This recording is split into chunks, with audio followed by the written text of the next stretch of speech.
Super gene अनुकूलन द्रव 1. Super gene अनुकूलन द्रव। अध्याय 4। अध्याय 4 प्राथमिक चरण। अनुवादक एक्सोस्टेल्स संपादक एक्सोस्टेल्स।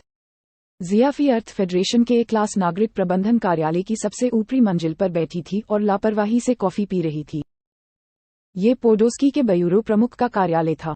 जियाफी अपने प्रमाणपत्रों की रिपोर्ट को सत्यापित करने के लिए प्रबंधन मुख्यालय की प्रतीक्षा कर रहा था।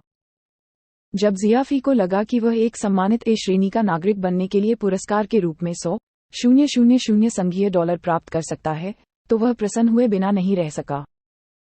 मिस्टर जियाफी, प्रतीक्षा के लिए खेद है। पोडोस्की औसत गति से भी तेज गति से अंदर चला गया। यह आपका ए क्लास नागरिक पासपोर्ट है। यह इंगित करता है कि आपकी रैंक प्राइमरी स्टारलाइट है। इसके साथ आपको यूनिवर्सल पैन ह्यूमन अलायंस के आधिकारिक नागरिक के रूप में मान्यता दी जाती है और आप ब्रह्मांड में विभिन्न स्थानों की यात्रा कर सकते हैं। बोलते समय पोडोस्की ने हरे रंग का पासपोर्ट मेज पर रख दिया। वास्तव में एक रैंक वाले योग्यता उपयोगकर्ता और एक सामान्य ए श्रेणी के नागरिक के बीच काफी अंतर था। साधारण ए श्रेणी के नागरिकों को अस्वीकार कर दिया जाएगा, भले ही उनके पास दूसरे ग्रहों की यात्रा करने के लिए पर्याप्त पैसा हो, क्योंकि उन्हें उनके बारे में सोचने की भी जरूरत नहीं थी। वे शायद कहेंगे, आपने अभी तक अपना 7वां मस्तिष्क क्षेत्र भी नहीं खोला है। ब्रह्मांड बहुत खतरनाक है, तुम्हारे लिए घर लौट जाना ही बेहतर है। जियाफी ने पासपोर्ट उठाया और उसे ध्यान से देखा। वहां एक बड़ा और सुनहरा ए था जो विशेष रूप से प्रमुख था, और यह स्थिति का प्रतीक था। चीफ पोडोस्की, मुझे याद है कि ए श्रेणी के नागरिकों के लिए एक विशेष इनाम है। जियाफी ने एक प्रश्न के साथ जांच की। उनके लिए 100,000 संघीय डॉलर का नकद इनाम बहुत बड़ा था, क्योंकि जियाफी ने कभी भी 6 अंकों में नकदी नहीं देखी थी। बहुत क्षमायाचना।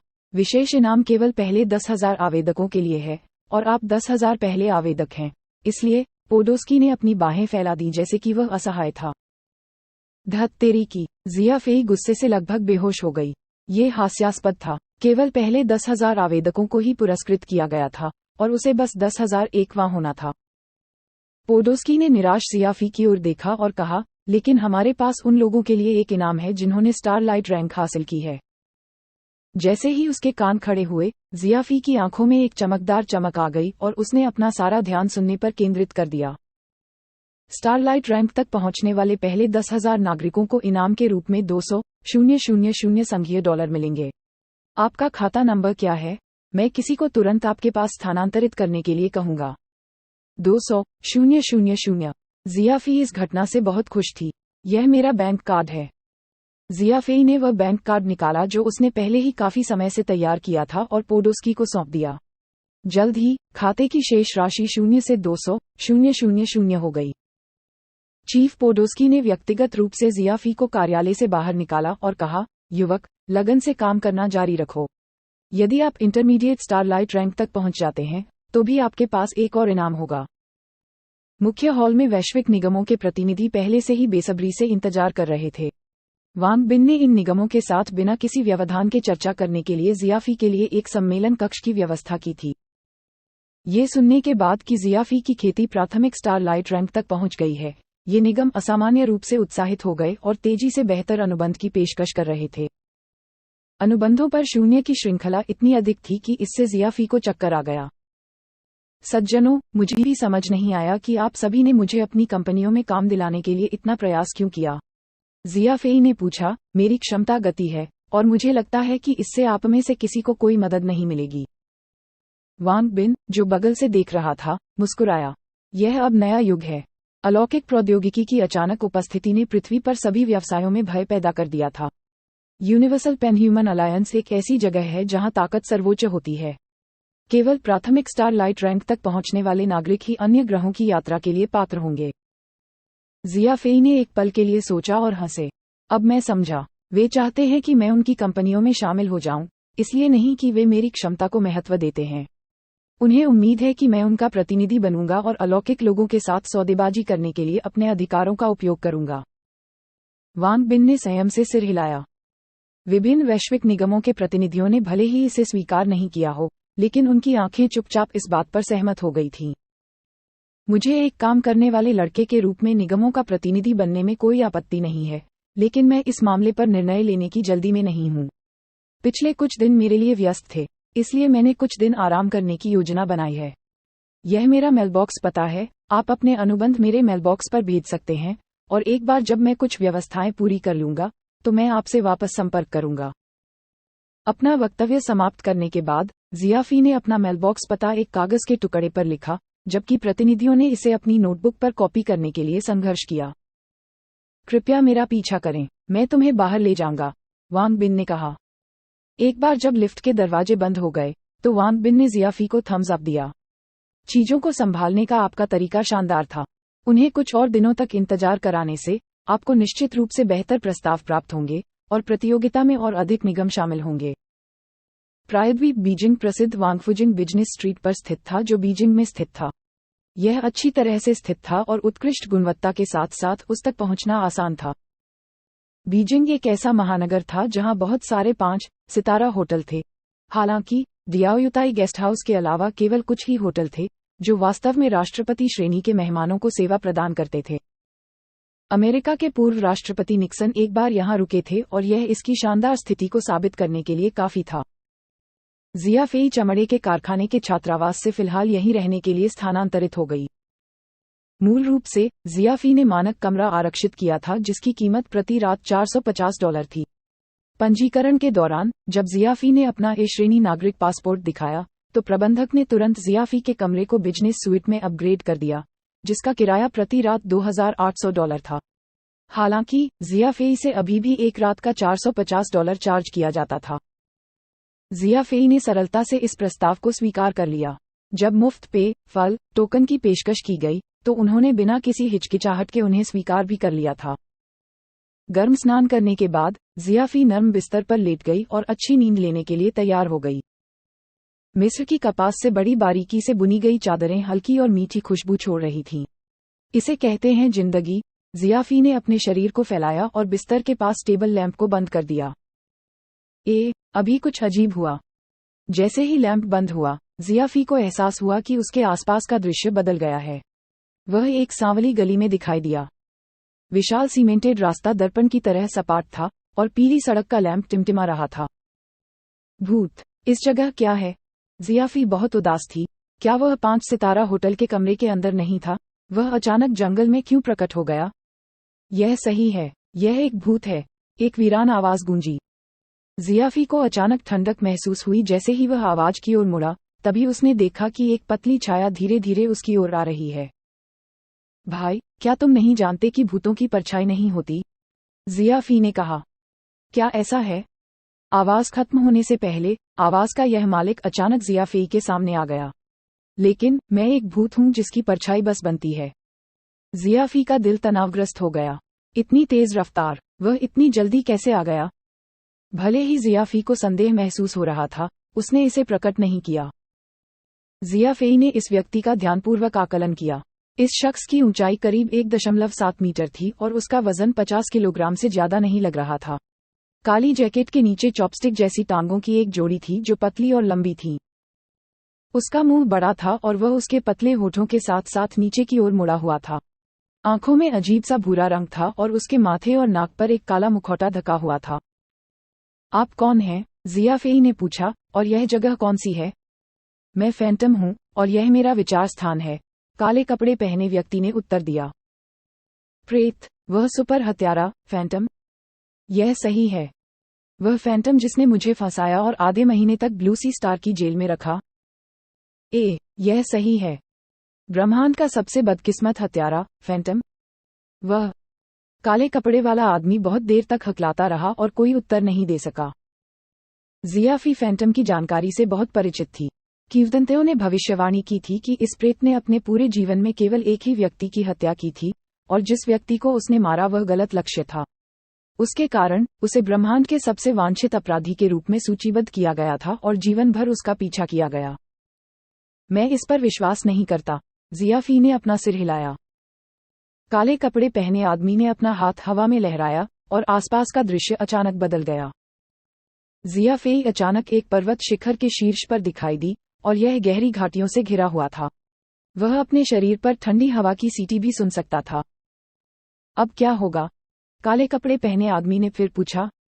जियाफेई चकित रह गया क्योंकि सब कुछ बहुत अचानक हुआ और उसके पास विचार करने के लिए कोई समय नहीं था। मनहूस, आपने वह कैसे किया? मनहूस, काले कपड़े पहने आदमी को कुछ समझ नहीं आया। जियाफेई ने एक पल के लिए सोचा और कहा, मनहूस का मतलब ये बहुत अच्छा है। ओह, काले कपड़े पहने आदमी ने बार बार सिर हिलाया। यह मेरा विचार स्थान है और मैं यहाँ सब कुछ नियंत्रित करता हूँ। मैं तुम्हें और भी मनहूस चीजें देखने दूंगा। एक बार आवाज खत्म होने के बाद जियाफी रेगिस्तान में पहुंची और अनगिनत रेंगने वाले कीड़े अपने नुकीले दांत दिखा रहे थे और अपने पंजे लहरा रहे थे। वे सभी टैंकों की तरह ही अजीब दिखने वाले और विशाल थे। जियाफी को प्रकट होते देखने के बाद कीड़े जियाफी पर उन्मादी ढंग से टूट पड़े। वे अपने आरी के दांत दिखा रहे थे और अपनी तेज दरांती भुजाएं लहरा रहे थे। ये सचमुच भयावह था। ठीक है, मैं समझता हूँ कि तुम प्रेत हो। आइए एक सामान्य स्थान पर परिवर्तन करें। जियाफी ने अपने दिल में डर को सहन किया और कहा। एक और फ्लैश हुआ और जियाफी अपने पैरों के नीचे नर्म रेत के साथ एक समुद्र तट पर दिखाई दिया क्योंकि वह दूर से लहरों को हिलते हुए देख पा रहा था। पहले वे कीड़े क्या थे? जियाफी ने डर के साथ बात की। वे यूनिवर्सल पैन ह्यूमन अलायंस इंसेक्टोइड्स के दुश्मन हैं। आप मुझे यहाँ किस लिए लाए हैं? सबसे पहले, ये सिर्फ एक काल्पनिक डोमेन है और इसका अस्तित्व नहीं है। दूसरे, मैंने ही तुम्हें बचाया है। काले कपड़े वाला आदमी गंभीरता से बोला। तुमने मुझे बचाया?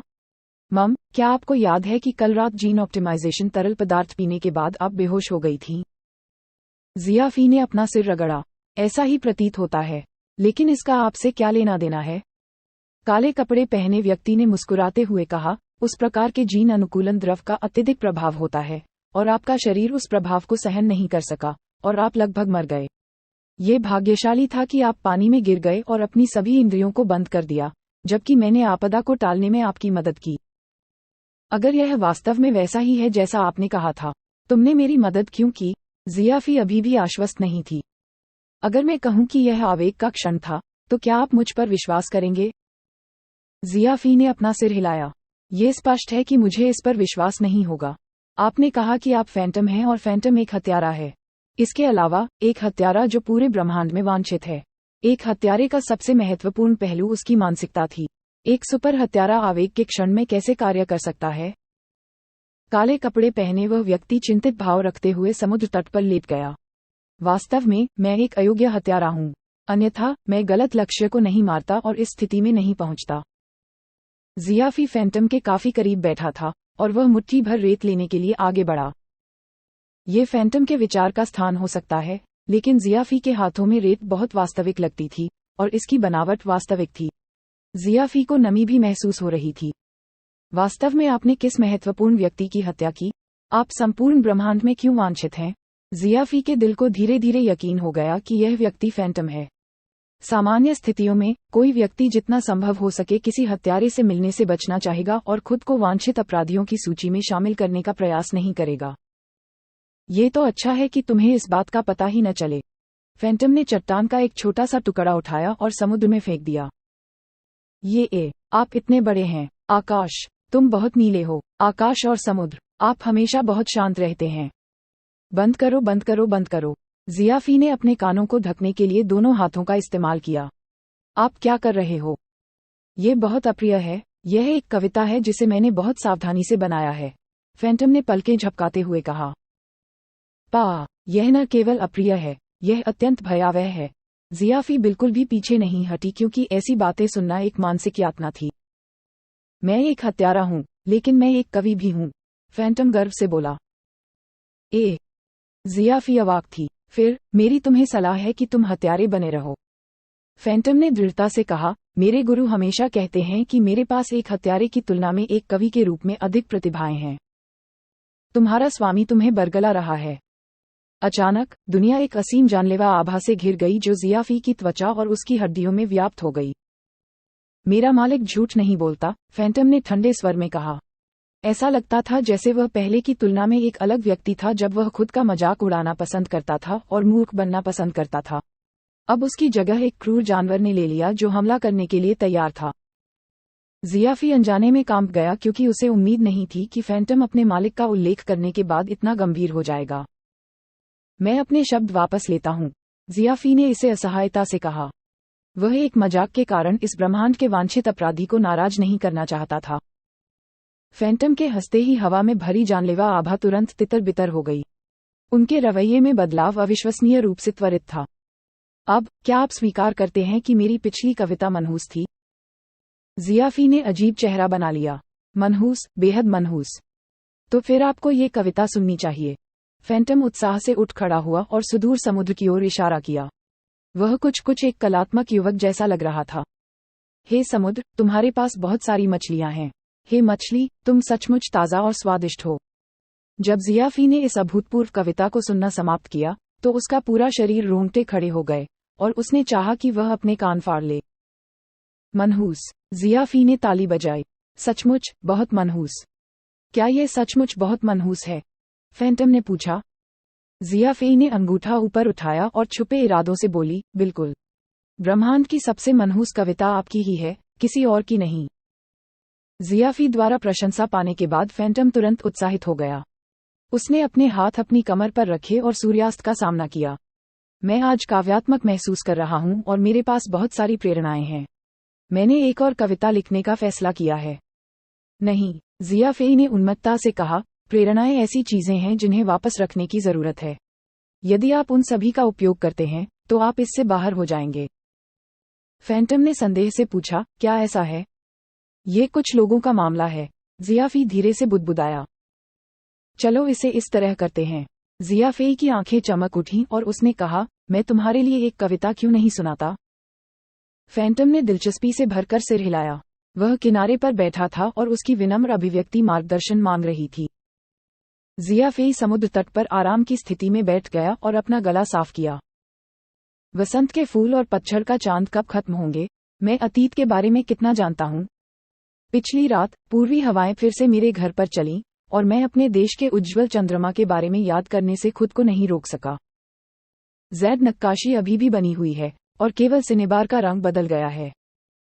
अगर तुम मुझसे पूछो कि मेरे पास कितने दुख हैं, ये झरने के पानी की एक नदी के पूर्व की ओर बहने के लिए पर्याप्त है। फैंटम की आंखों में तेज चमक दिखी। अगर आप मुझसे पूछे कि मेरे पास कितने दुख हैं, ये झरने के पानी की एक नदी के पूर्व की ओर बहने के लिए पर्याप्त है। फैंटम ने इसे 1 दर्जन से अधिक बार पढ़ा और ऐसा लगा कि वह नशे में है। एक हत्यारे को सिर्फ दूसरों की नकल करनी होती है और कविताएं पढ़नी होती हैं। कितने अफसोस की बात है, जियाफी ने अपने दिल में सोचा। यह कविता वास्तव में, सचमुच। फैंटम अवर्णनीय रूप से प्रभावित हुआ और अवाक रह गया। जो बिना कहे चला जाए। ये 5000 वर्षों का सांस्कृतिक संचय है, जियाफी ने उदासीनता से कहा। मुझे सिखाओ, क्या तुम मुझे एक और कविता सिखा सकते हो? फैंटम ने उत्सुकता से पूछा। ये स्पष्ट था कि इस हत्यारे को सचमुच कविताओं का शौक था। नहीं, यह एक जुनून की तरह था। तुम्हें सिखाना? जियाफी कुछ समय से उसके दिल में योजना बना रही थी। तुम्हें सिखाना मेरे लिए असंभव नहीं है, लेकिन क्या आपके पास मुआवजे के तौर पर देने के लिए कुछ है?